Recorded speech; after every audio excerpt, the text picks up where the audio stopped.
All right, parents, let's go through this familiar scene. It's the middle of the night and you're jolted awake by your child's warm forehead, flushed cheeks, and general discomfort. Your heart races as you look for the thermometer and look to confirm what you probably already know. Your child is sick and has a fever. Like most parents, your instinct might be to immediately reach for that fever-reducing medication. But what if everything we've been taught about fevers is actually incomplete and not totally correct? Did you know that fever-reducing medications might actually prolong the illness in some cases?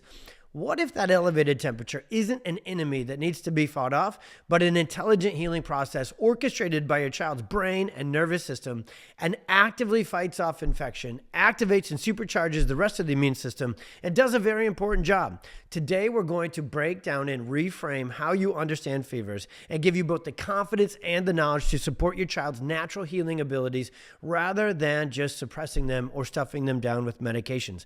Knowing how to handle a fever is something many parents wrestle with. I know I did for sure when my kids were little and I was first getting into this natural health, nervous system focused chiropractic space and really understanding how the body, how the brain, how the nervous system, and how the immune system really work and how essential fever is to the full, not only during that acute infection, but to the long-term health, immune system, resilience building process as well. But for sure, it's something we wrestle with on the regular because on one hand, we have that traditional pediatrician, medical view, urgent care, which says, hey, let's get these fever-reducing medications going on the regular, antibiotics, corticosteroids, they're no big deal, keep using them.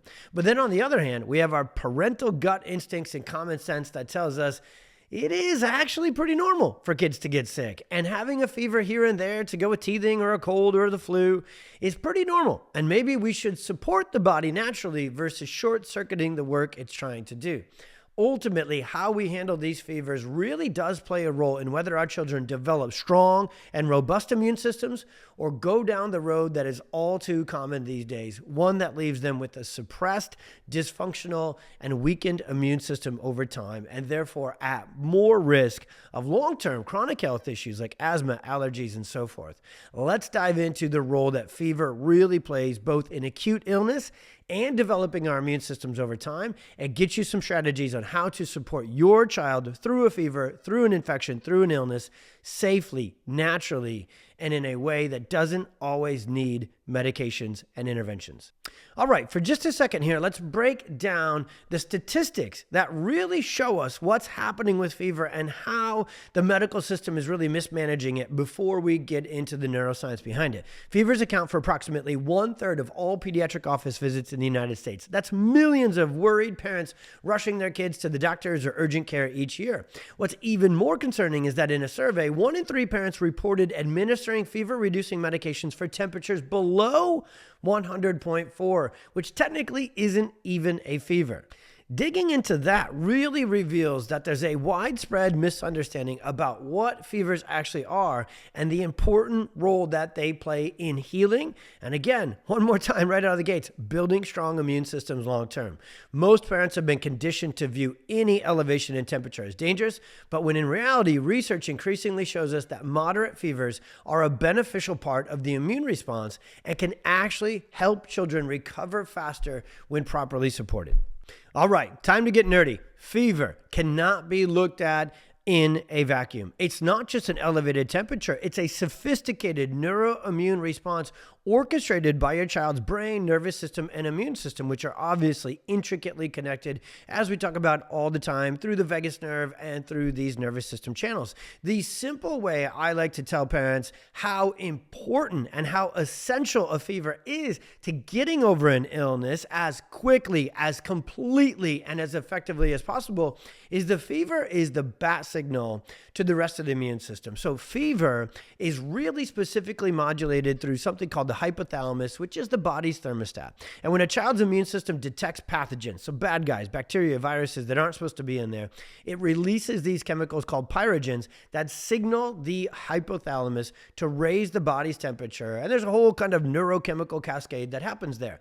And then there's many more layers of that neurochemical cascade, which act as that bat signal to call out the hero, the immune system, and say, hey, you've got work to do. There's bad guys in here. So the fever does a lot of work on its own. We'll get into that next. The fever is designed to cook off the bad guys, but it's not all that it does. The fever also signals so many other good guys. It activates the Army, it activates the Navy, it activates the Marines, and it says, hey, let's get to work. Let's get these bad guys, these pathogens out of here. So that intentional, very important increase in temperature is something that's completely different than dangerous overheating that occurs from something like heat stroke. So it's natural when your kiddo is sick and has a fever to really look at the one thing that you feel like you can control, which is the fever, and put something into action there. But that one thing that is a very integral, but just one part of the whole neuroimmune response, if we mess with that one thing, we mess with the whole thing. And actually, when a child is teething, going through a cold, catches a virus, is working through, I don't call it catching because that's not really how getting sick works, but they're getting sick, they need to get through it naturally, neurologically, efficiently on their own to get stronger on the other side and not only beat off that current illness, but learn from it and get stronger long-term. So again, fever is a key component of actively coordinating a complex immune response to eliminate the pathogens, restore the body back to health. And you know what else really, really happens here as fever kicks in these other immune system processes is there's a memory to this, there's a learning to this, there's a strengthening to this. And that's the second point on the science behind fevers. There's all sorts of powerful benefits that many parents don't know because the pediatrician or the call-in line or the urgent and emergency care or the little minute clinics that sometimes, we're told to take our kids to in these scenarios, they don't take the time because what pediatrician conventionally or emergency system really conventionally takes the time to educate us on what's really going on with our kids' bodies and their immune systems. And in this case with fevers, it not only inhibits these pathogens, these bacteria and viruses from replicating and growing, because again, once you get the body temperature hot enough, you can not only kind of burn off the bad guys that aren't supposed to be in there, but you can stop more of them from being replicated. And that's one of the most important things that comes with fever, is that even a modest increase in temperature can slow the replication and reproduction and spread of the bad guys. That's why if you kind of flip this on its head and say, well, what if we do just right away at 99, 100, 101? What if we bring that fever right down, Tylenol, Motrin, or so forth?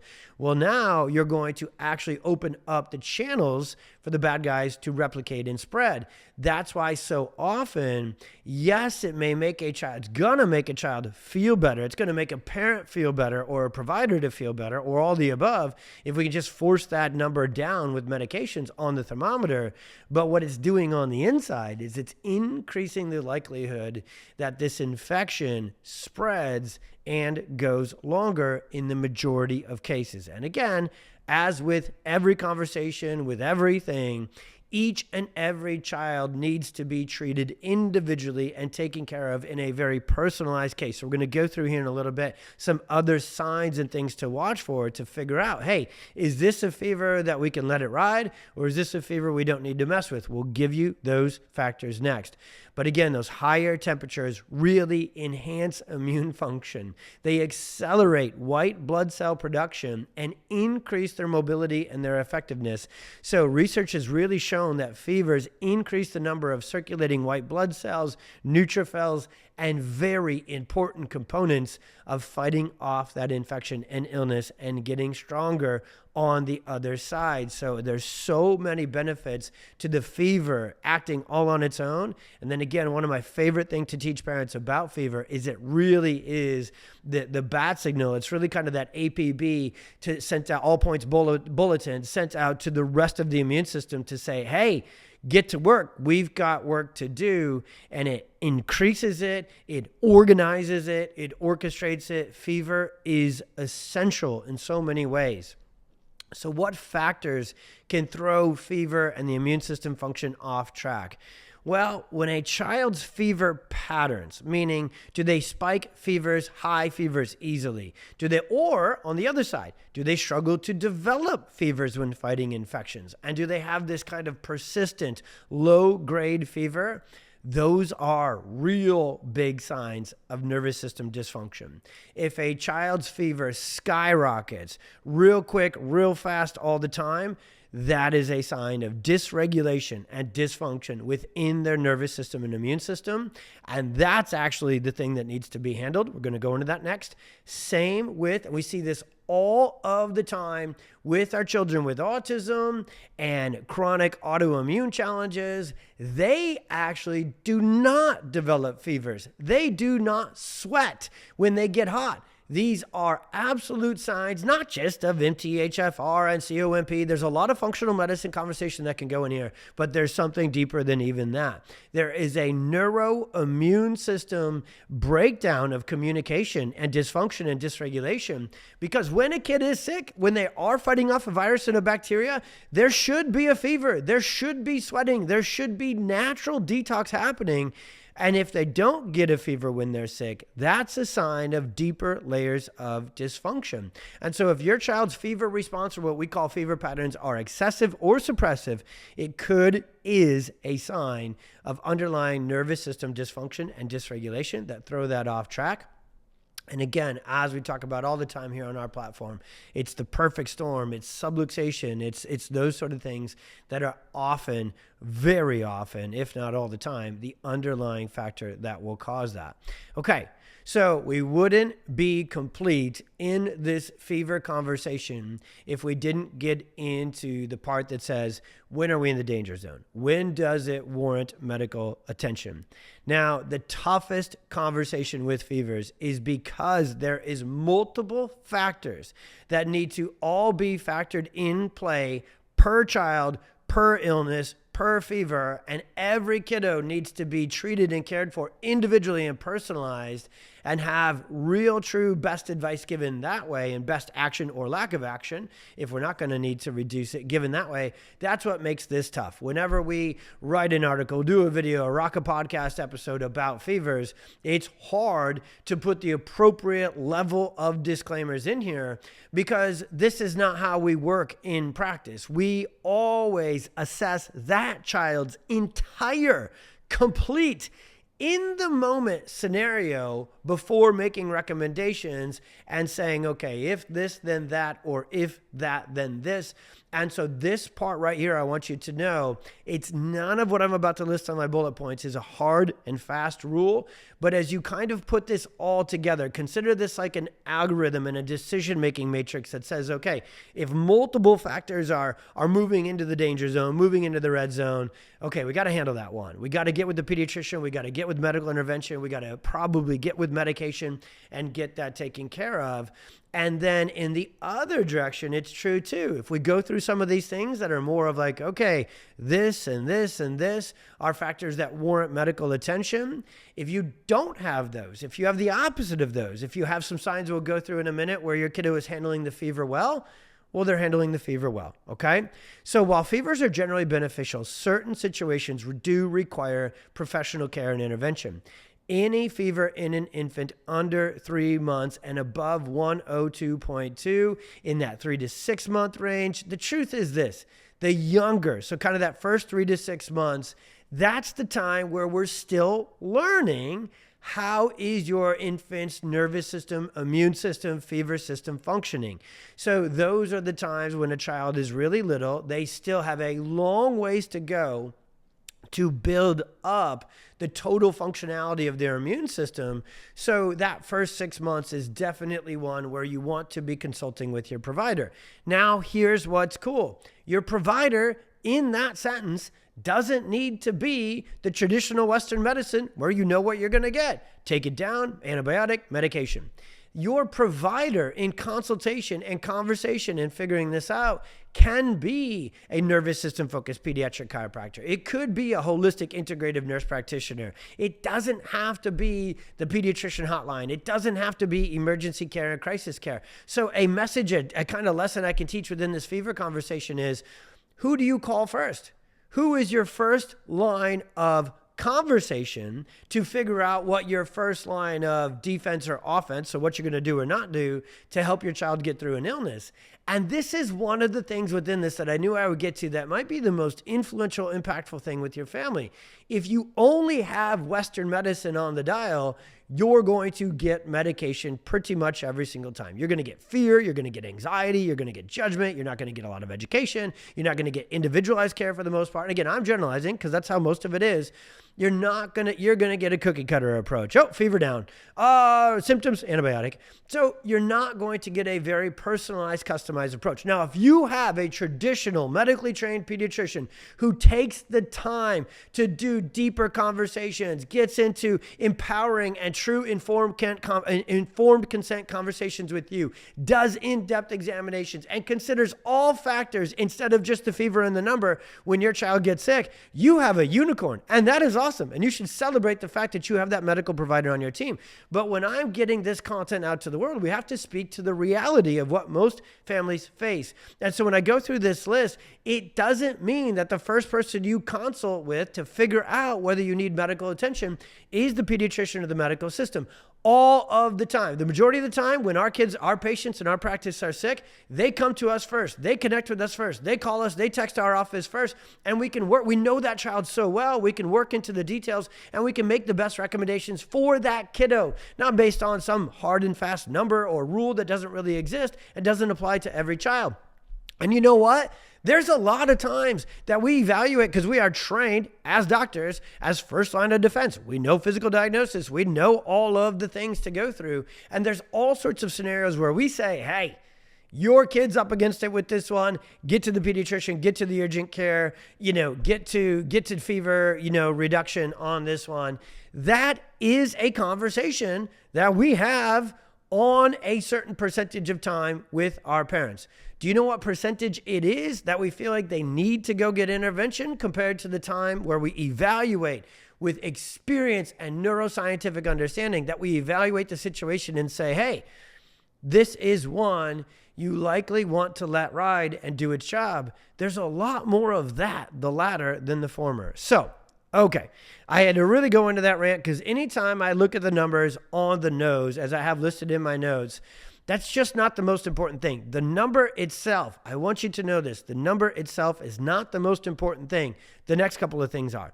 If your child has accompanying signs like super lethargic, they are toast, they are literally barely moving, they are barely responding, they are in a bad way. Now, this is key. And a child is sick and not feeling good, they're not going to be probably running around and full of energy. So we're talking about the extreme, just exhaustion, lethargic, non-responsive, difficulty breathing. You can tell their heart rate and their respiratory rate are through the roof. They've got a severe headache. They complain of neck stiffness with headache or pain. And this is a big one. They refuse to drink anything that could therefore increase their risk of dehydration, or they develop a rash that just doesn't fade at all when pressed, meaning, okay, there's something actually going on. If it's just a heat rash and you can kind of change the blood flow, it'll fade.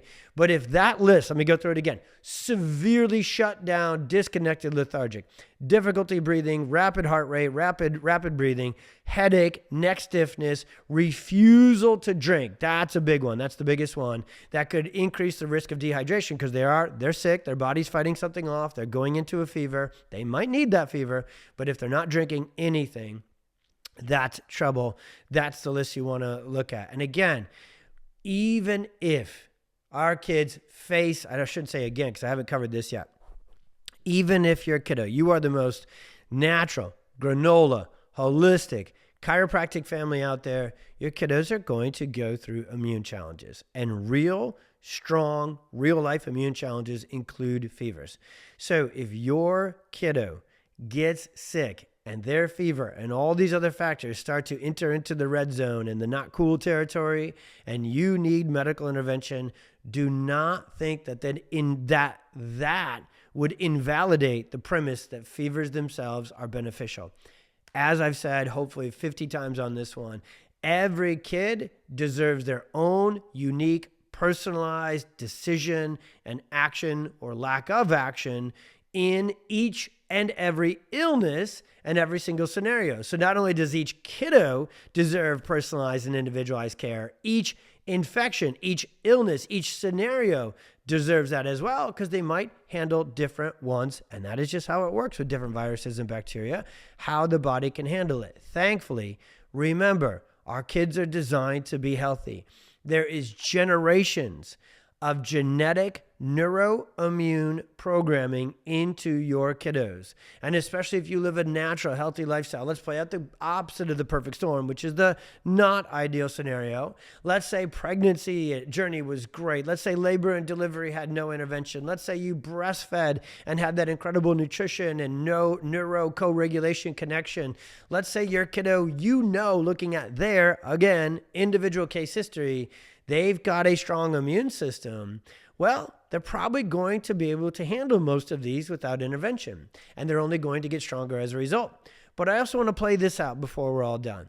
If your child has been sick often and you don't trust their immune system so much, it actually gets a little bit trickier into this fever conversation, because at a certain point, you really want to start working with nervous system focused chiropractic. You really want to start working with natural health experts to rebuild and restore the function of their immune system and their neuroimmune system and how their body handles infections and fevers and pathogens. Because at a certain point, if every time they get a fever, we stuff it down. Every time they get sick, they get over-the-counter medications, antibiotics, corticosteroids, nebulizers, inhalers, they're not going to get stronger and healthier long-term. They're at a greater risk of continuing to get sicker and sicker. So last thing to cover on this one. I know it's a beast, but this is an essential conversation for every parent, and the general pediatrician and the medical system is not going to give you all this information. So I intended to go pretty deep into this one. The last thing I want to cover, and by the way, as always, we have incredible articles, PDF guides on our website. You can click the link in our bio. It's probably going to come along with this wherever you're watching this, listening to this. You'll be able to dig into this. And we have an incredible article all about fevers and how to understand them and support them naturally. And we also have some incredible guides called Raising Healthy Kids Naturally, Nature's Medicine Cabinet. Here's what I'm saying. Comment below if you want some of these resources. Go to our DMs if you want some of these resources and just ask for them, or go to our link. And I know you moms and dads listening in, you are savvy Instagram help my kid resource finders. So go to the link, go to our websites, and you'll be able to find these things. Because again, I'm going through them on here, but I want you, sometimes it's really cool to just find those articles, find those guides, print them out, have them in a drawer, put them on a magnet on the fridge, because our kids do get sick, they do get fevers, and having this stuff literally written out right in front of you will really help to calm your nervous system and make these decisions here. So last thing on this kind of TED Talk all about fevers, understanding them and taking care of them naturally. Here's how you support your child's fever without suppressing it. Focus entirely on rest and hydration. You can use room temperature water, dilute with some electrolyte drinks, some Element, what did I just lose? One of my favorite ones. Goodness gracious, I just lost the one I drink all the time. It's not actually Element, it's a different brand, but there's all sorts of really great electrolyte little packets and brands that are out there. Look for organic, chemical free. You don't want them to be really just, chemicals going into your kid's system. So choose a good brand without artificial colors. You can look at herbal teas for older children, homemade popsicles that have this stuff. So you can take, the Element, or oh my goodness, I cannot believe I can't think of the one I love. You can take these different ones and you can make homemade popsicles with them as well, which is something kids love in that way, and it helps them get hydrated and get those electrolytes. Create a healing environment where that extra rest, comfortable room temperature, lightweight clothing, light blankets can be easily removed when they get hot or added on when they kind of switch up and get cold. You can do a real lukewarm water bath to kind of help that water. The water is just soothing and comforting. Definitely avoid cold baths where they're going to be shivering, and then the body has to raise the core temperature even more. And then most importantly, when your child has a fever, get them into your pediatric and family chiropractor and have them be checked for subluxation and dysfunction and adjusted if out of balance, because if they are subluxated and they are out of balance, that will interfere with that organization, that orchestration, and that coordination of this whole neuroimmune response that we've been talking about all the time. When the nervous system is optimized after these adjustments, that communication between the brain and the body, between the nervous system, the immune system, between the hypothalamus, all the things that we could cover and more. If subluxation and nervous system dysfunction is in the way, you can't trust that stuff to work as well. If you get your child adjusted, now you can trust the body, the nervous system, the brain-body connection, and the immune system to be stronger, to be more efficient, to be better connected. So there's nothing more effective at helping a child really get through an illness and a fever than this list there. And the real foundation of it is that last thing, getting them adjusted. Okay. Understanding fevers from a natural and neurological perspective transforms how we approach this common childhood experience we're all going to face. Rather than fearing fevers, we can recognize them as evidence of a well-functioning neuroimmune system getting organized and getting that intelligent healing response in gear. When we support rather than suppress this process, we honor the body's innate wisdom and help our children develop resilient, self-regulating, strong immune systems. At pxdocs and throughout all of our offices, our approach to fevers is simple. We support the body's natural defenses, provide safe and gentle adjustments to make sure the nervous system is balanced, regulated, and functioning properly, and we empower and educate parents as to other ways that they can safely and naturally support their child through this illness, getting through it as fast as possible while also ensuring that we're building up and strengthening the immune system over time instead of short-circuiting it and suppressing it. And of course, there's going to be times when fever really gets rolling and our children need help from medications and other interventions, but they should always be used as a last resort instead of a first option. The next time your child develops a fever, remember that it's their nervous system and immune system working together to create an internal environment where pathogens and the bad guys are eliminated and the immune system is activated and made stronger. By getting your child checked and adjusted on the regular and supporting them with natural immune system boosters, rest, and so forth, you can help them not only overcome the current illness, but to come out stronger and more resilient on the other side. Click the link in our bio or ask questions below to learn more about supporting your child's natural fever response and how we may be able to help if your child is getting sick too often or struggles to get over illnesses without the use of medications.